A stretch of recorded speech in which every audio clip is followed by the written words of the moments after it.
तो हमरा अपना करीब काहे ना आवे देवेलू? हम तहरा अट्रैक्टिव लागेली और ये हमरा पता बा। रणबीर, हमू प्राइज ना बानी जोन बच्चा लोग के 5वां या 6ठा आवे पर देवल जावेला। हम कांसोलेशन प्राइज ना बानी, हम पहला प्राइज बानी। यदि तो के हमार फिक्र बा, तू हमार संगे रहे चाहेला, तो हमके अपन जिंदगी के सबसे अहम हिस्सा बनाए पड़ी। तारा काहे लागेला कि तू इम्पोर्टेंट नहीं खो?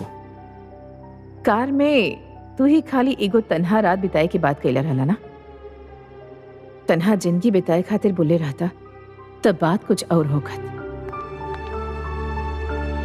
और एक बात, I fuck on love for lust, but I don't fuck for charity.